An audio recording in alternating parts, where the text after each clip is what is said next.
Welcome to Beer Untapped with Perry Miller, the podcast. I'm joined by Seth. Hey, welcome, guys. Thanks for finding us on the internet. Now, these shows originally aired on Brookings Radio, but now they're all here for your enjoyment. I hope you like it. There you go. Sit back, enjoy the show, relax. Let us know if you want to see anything on future shows. As we said, this comes out live in the Brookings area, but enjoy this archive episode. Beer Untapped with Perry Miller.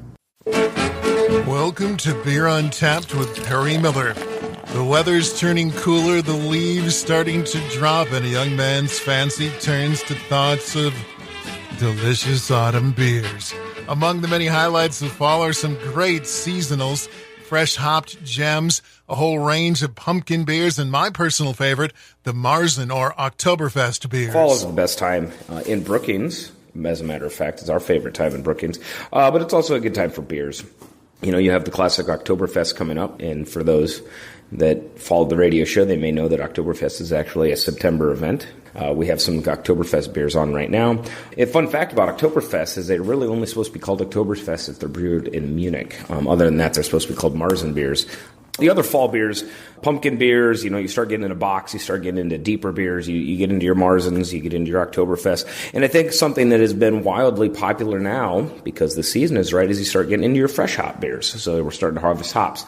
You know, those are always kind of a good end of summer harvest ales. That's Seth Cook from Wooden Legs Brewing in Brookings. And, of course, as the seasons change, many people begin to turn to those darker beers that may pack a bit more of a warming punch. As the days grow shorter and the nights grow longer, you always seem to turn into some of the darker beers. You know, the stouts are always popular, but they seem to fit well at football games.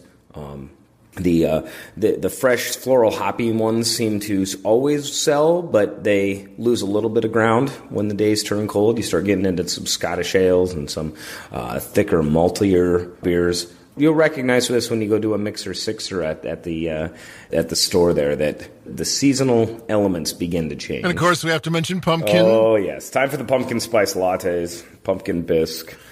Pumpkin cookies. No, wait. I'm talking about pumpkin beers here. Pumpkin beers are probably the most seasonal dependent of any beer that any brewer makes. Pumpkin beers are popular through about the 30th of October, and then they drift into oblivion again in November to turn up later, late summer the next year. Whereas Marzen beers, some breweries are brewing Marzen beers year round, and of course we would brew fresh hop beers if we could year round. But there is about a 45-day window for pumpkin beers. More fall beer fun when Beer Untapped with Perry Miller continues right after this. Stand and sing, I'm Prosit. Oktoberfest is here. Welcome back to Beer Untapped with Perry Miller. We're delving into the wonderful world of fall beers this week. One of the most popular fall styles is the pumpkin beer, and it has quite a history in the United States. Some of the first beers brewed in this country used pumpkin. Pumpkin was even prominent in what's considered America's first folk song. New England's Annoyances laments the woeful conditions of the colonies. Instead of pottage and puddings and custards and pies, pumpkins and parsnips are the common supplies. We have pumpkins at morning and pumpkins at noon. If it was not for pumpkins, we should be undone, derry down. Some versions even have a verse about pumpkin beers. Now, those beers mostly disappeared in the 1800s as barley became more available. They were revived starting in the 1980s, and today it's estimated there are some 400 pumpkin beers to choose from, although not all of them actually use pumpkin. Did you know many of them only use pumpkin pie spices? Seth Cook at Wooden Leg says they use the real thing in their pumpkin porter. There is pumpkin in ours. There is pumpkin spice in ours. There is actual malt, and hops and everything else. But we use because it's controllable and easy to get our hands on. We use a canned pumpkin, but it is a raw pumpkin, so we mash in with that. So it's actually part of the beer, part of the fermentable sugars. Some brewers even say their annual pumpkin ales are their top-selling beers. People love that stuff. It's good. You've got the cinnamon, you've got the clove, you've got the meaty flavor of the pumpkin.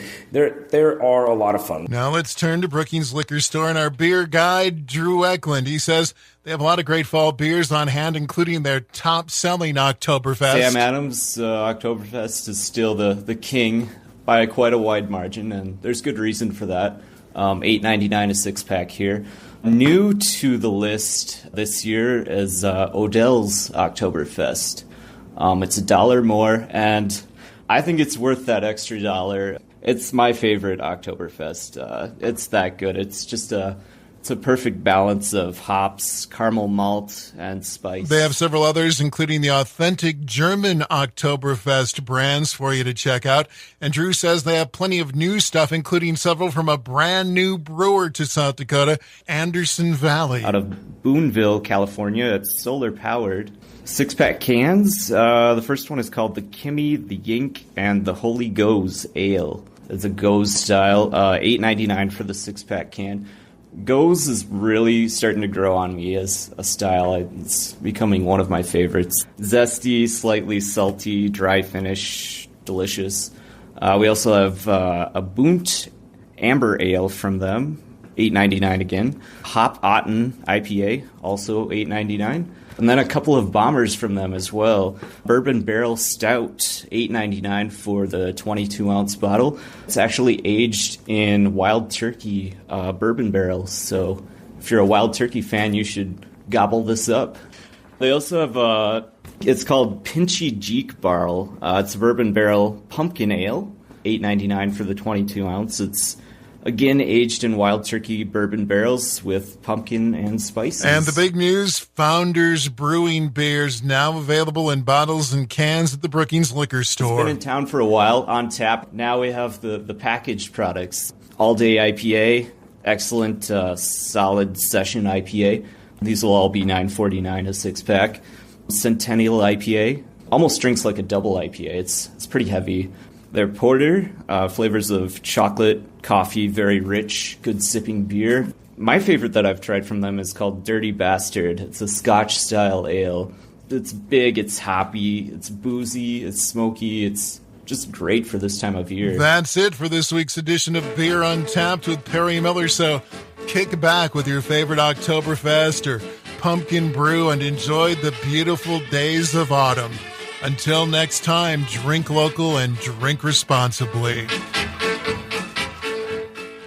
Thank you for listening to this archived edition of Beer Untapped with Perry Miller. Feel free to listen to other episodes, and if there's anything you'd like us to talk about on a future show, please let us know. Thanks again.